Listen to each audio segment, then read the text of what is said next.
자, 오늘은요, 에스겔서를 읽다가 좀 나누고 싶은 얘기가 있어서 그냥 올립니다. 예. 에스겔서 3장, 18절, 19절, 20절 여기 말씀인데요. 일단 20절의 말씀에 보면 또 의인이 그의 공의에서 돌이켜 악을 행할 때에는 이미 행한 그의 공의는 기억할 바 아니라 내가 그 앞에 거치는 것을 두면 그가 죽을지니 이는 내가 그를 깨우치지 않음이니라 그는 그의 죄 중에서 죽으려니와 그의 피값은 내가 내 손에서 찾으리라. 자, 보세요. 우리가 예수님을 믿게 되면은 이전에 아무리 큰 죄를 지어도 하나님께서 그걸 기억치 않으시고 우리를 죄 없다 하십니다. 그죠? 그러고 나가지고 이제 예수님을 믿으면서 쭉 믿음 생활을 해나가는데 믿음 생활을 해나가는 여정 중에서 뒤로 넘어가는 경우도 있죠. 다시 사단에게로 돌아가는 경우도 발생을 합니다.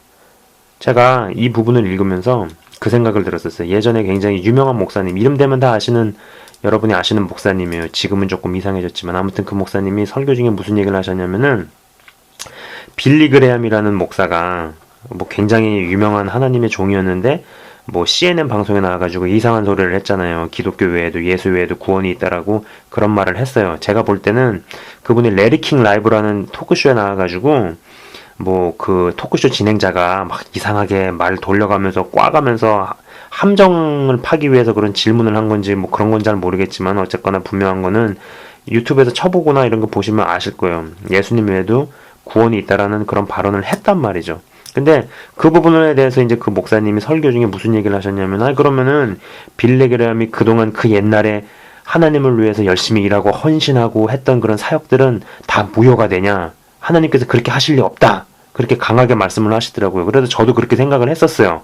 그럼 하나님께서 그거를 모른 척 하실 리가 없다라고 생각을 했거든요. 그러나 그것이 굉장히 잘못된 생각이고 인간적인 생각이라는 것을 지금 밝힙니다.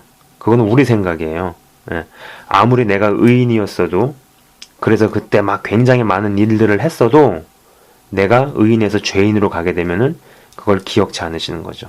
자, 예수님을 믿기 전에 우리가 아무리 많은 죄를 저질렀어도 예수님을 믿으면서 의인이 됐단 말이에요. 그죠? 죄인에서. 기억을 안 하신다라는 거. 그럼 반대의 경우도 동일하지 않겠어요? 의인으로 있다가 예수님에서 떠나가서 죄를 짓게 되면은 아무리 의로운 행위도 하나님께서 기억을 하지 않으신다라는 거죠. 에스겔서의 말씀이 그거를 대변하고 있는 거예요. 자, 제가 그 나무나 이게 뿌리를 보면서 묵상하는 걸 굉장히 좋아하거든요. 땅을 그려볼게요. 자, 보세요. 씨앗이 이렇게 떨어지면은 이 씨앗은 두 군데로 자라야 되죠. 그죠? 하나는 보이는 쪽으로 줄기가 자라고 하나는 보이지 않는 쪽으로 뿌리가 자랍니다. 그죠? 자, 여기는 보이는 부분이에요. 여기는 안 보이는 부분. 그죠? 믿음이 성장을 하면서 일들을 많이 할 수 있어요. 무슨 협회도 만들고 조직도 만들고 교회도 세우고 사역을 뻗어 나가고 가지를 치고 하는데, 이게 어느 순간에 여기서 멈춰버리게 되면은 결국은 내가 벌려놓은 사역과 일들과 이런 것 때문에 이렇게 가다가 뿌리의 힘이 약해서 바람이 불면은 이건 넘어지죠. 그죠? 차라리 이렇게 해서 넘어질 거면은 씨앗이 떨어졌을 때 사역을 외부적으로 보이는 것을 줄이면서 뿌리를 막 뻗어 들어가는 겁니다. 근데 중요한 건 뭐냐면은 이 대목은 보이지 않는다라는 거예요.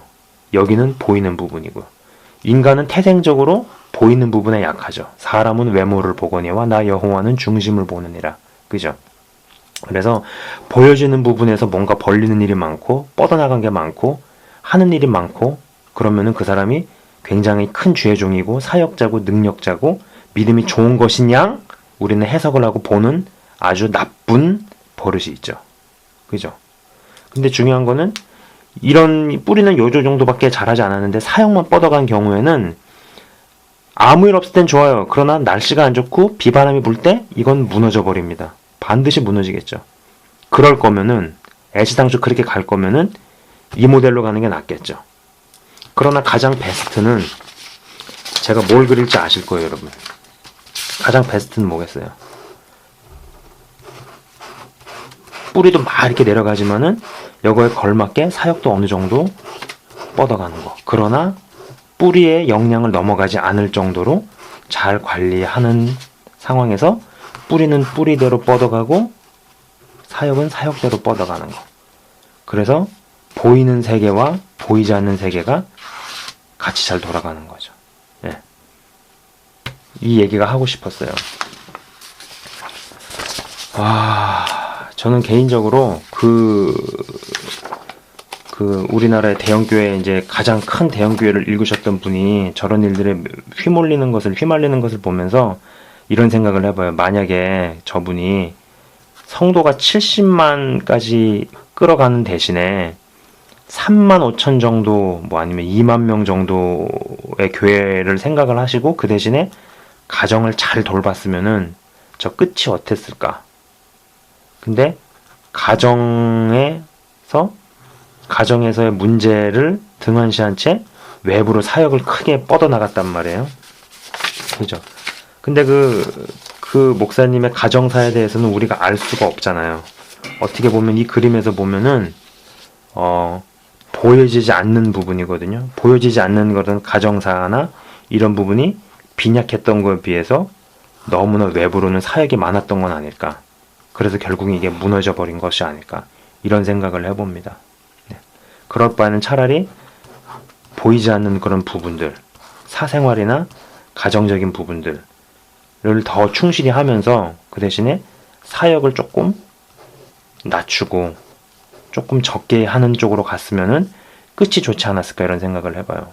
그러면은 여기서 그런 걸 물어볼 수 있어요. 아니 그럼 보여지는 부분은 육안으로 관찰이 되고 눈에 보이고 측정이 가능하니까 알 수 있지만 보이지 않는 부분에 대해서 어떻게 알 수 있어요? 그죠? 제 개인적인 어떤 경험이나 제 어떤 개인적인 어떤 묵상에 의하면은 그거를 봤을 때 사람이 보여지지 않는 부분이 어떻게 자라는지, 어떻게 성장을 해나가는지에 대한 어떤 증거나 확신은 그건 것 같아요. 믿어지지 않던 것들이 믿어지기 시작하고 먹어지지 않던 마음이 먹어지기 시작하면은 이 부분이 성장을 하는 거라고 봅니다. 예전에 그렇게 기쁘고 즐거웠던 것이 이제는 더 이상 재미가 없는 거예요. 그러면 분명히 내 마음의 어떤 부분에서, 보이지 않는 부분에서 변화가 생긴 거거든요. 예. 다시 한번 말씀을 드릴게요. 믿어지지 않던 것들이 이제 믿어지기 시작하는 거예요. 어느 시점부터. 그죠? 먹어지지 않던 마음이 먹어지기 시작하는 거예요. 좋은 쪽으로. 예.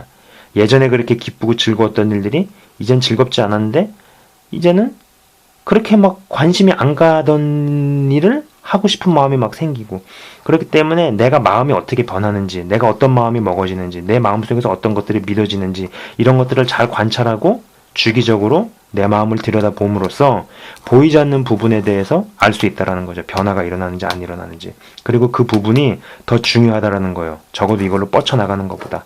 그러나 사람한테는 태생적인 약점이 있다라는 거. 이거를 잘 기억을 하시고 보여지는 부분보다는 보이지 않는 부분에 더 역점을 두셔가지고 믿음의 사람으로서 그게 사역자가 됐든 평신도가 됐든, 그래서 우리가 최종적으로 가야 될 모델은 이거 아니겠어요? 예.